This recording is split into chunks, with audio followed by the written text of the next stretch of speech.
Welcome to This Explainer. Today, we're diving deep into the fascinating, ancient concepts of the Prashna Upanishad and translating its profound spiritual depths into clear, accessible ideas. If you've ever wondered how ancient Vedic thinkers understood the universe, matter, energy, and human consciousness thousands of years before modern science even existed, well, you are in the exact right place. So we're starting our journey with a guy named Kabandi, who brings a pretty heavy question to his master. He asks, whence are all these creatures born? Now, he's not just asking for a biological explanation of birth here. This is the ultimate inquiry into the very purpose of our existence in this universe. Why are we even here? What's the point? And to what purpose should we be dedicating our lives? Now listen to the sheer dedication demanded by his guru, Rishi Pipalada. Before giving any answers at all, he tells his students they have to stay with him for a full year, practicing austerity, celibacy, and intense faith. And even after all that, he says, "If I know the answer, I will surely explain everything to you." It's such a brilliant response because it instantly establishes the incredibly high stakes and the immense value of the knowledge he's about to share. So here is our roadmap for this explainer. We're going to cover 1. The treasury of knowledge, 2. The 6 seekers, 3. Matter and energy, 4. The universal life force, 5. 2 paths of life, and finally, 6. The wheel of time. Starting right off with Part 1, the treasury of knowledge, addressing human imperfections. Let's see exactly how the Vedas tackle the core struggles that we all face as humans. To really grasp the Upanishads, you kind of have to understand how the Vedas categorize our human flaws into 3 distinct levels. First up is mal. These are the basic impurities of the mind, our everyday desires, likes, and dislikes. The Vedic fix for this is the karma kanda, the path of right action. Next is viksheba, which is that constant, exhausting restlessness or tossing of our minds. That gets addressed by upasana kanda, the path of worship and meditation. But how do we fix the root cause of it all? That's the third flaw, avarana, a root veil of ignorance.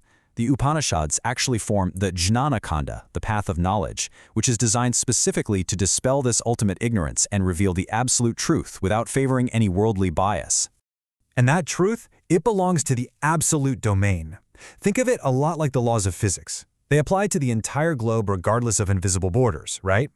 This overarching symbol, OM, represents that exact, unchanging, divine wisdom across the entire universe, the absolute, non-dual reality known as Brahman. Moving right along to Part 2, the 6 seekers and a year of discipline. Let's actually meet the highly devoted students who kicked off this whole transmission of knowledge. Picture this. 6 students from really well-respected families approach the revered Rishi Pipalada. But they don't just barge in demanding answers. They show up holding firewood in their hands. This was a traditional symbol that basically signaled their absolute readiness to serve, cast aside their personal comforts, and respect the guru's space. They were essentially saying, "We are entirely receptive to what you have to teach us." And remember how they had to wait exactly 1 full year before even asking a single question? Well, the source text shares a totally relatable, kind of funny analogy about this. There was a doctor who made so many mistakes he actually had to escape angry patients by jumping out a window and swimming across a river. When he finally got home, he looked at his son, who was studying medicine, and said, "Before you learn medicine, you'd better learn swimming." The whole point the teacher is making here is that preparation and steadfast discipline are literally everything. If you want absolute knowledge, you have to be willing to forget your ordinary comforts. All right, Part 3, matter and energy, the twin aspects of creation.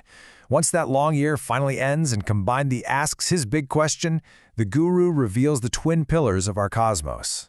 The teacher lays out the ultimate hierarchy of existence for him. It starts at the very top with the non-dual supreme being, Brahman, and from that arises Ishwara, the supreme creator. Below that is Prajapati, the lord of creatures, representing the cosmic womb. This hierarchy essentially shows how Prajapati performed intense mental penance to birth 2 foundational vital forces, Rei and Prana. So what are they? First up is Rai. Rai is matter. It represents the physical form and absolutely all the tangible stuff in our universe. In the text, it's symbolically tied to the moon, encompassing all the gross, visible, and inert objects that you and I interact with every single day. And its equal, completely inseparable partner is prana. Prana is energy. It's that unseen, dynamic life force symbolically represented by the sun. It is the formless, sentient power that literally animates the physical world around us. When you put them side by side, it's pretty mind-blowing. Rayi is the object, the matter, often called the eaten. Prana is the subject, the energy, referred to as the eater. And you know what's absolutely wild? Thousands of years before modern science and Einstein's famous equation equated matter and energy, these Vedic rishis had already figured out that they are equal, inseparable sides of the exact same cosmic coin. They knew you simply cannot have the physical form without the life-giving energy behind it. Which brings us to part 4, the universal life force, known as Vaishwanara. Let's zoom out from matter and energy for a second to see their immediate, unified source. To really wrap our heads around how prana and ray work together, think of an architect. Before a single brick is laid, an architect has to envision the totally formless design of a building in their mind. That conceptual, mental energy, that's the prana. Only after that can the building actually manifest into physical bricks, mortar, and steel, which is the ray.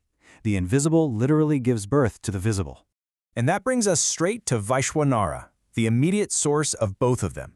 Vaishwanara is defined as the sum total of all living beings. It's the universal life force flowing through, well, everything. The text is essentially challenging the seeker, and us really, to make this massive shift in perspective, to break out of our narrow little ego shells and realize we share the exact same life principle with every single creature out there. Okay, part 5, 2 paths of life, southern and northern. Because how we humans choose to interact with these grand cosmic forces actually determines our spiritual destiny, completely dividing humanity into 2 distinct paths. So here is the ultimate crossroads. On one hand, you have the southern path.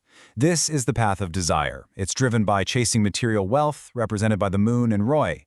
The catch? The texts warn that this path leads right back to return, meaning the cycle of rebirth because you're continually tied down by worldly attachments. On the flip side, we have the northern path. This is the path of knowledge. It requires deep discipline, faith, and is associated with the sun. And this one? This leads to no return. We're talking immortal, fearless, ultimate spiritual liberation. Finally, let's hit part 6, the Wheel of Time, Prajapati as the year. How do these paths and cosmic forces operate within the actual framework of time itself? To explain the Creator's relationship with the universe, the Rishi uses time as a metaphor. 1 year equals Prajapati. Now, to a simple agrarian society, they pictured God as a caring father in the heavens, where his 5 feet are the seasons and his 12 forms of the months, bringing rain and life. But a king or ruler might view God right here on earth, as a lord driving a massive chariot with 7 horses and a 6-spoked wheel. Either way you slice it, time itself is the ultimate expression of the Creator guiding our journey. And you know, this really brings us full circle.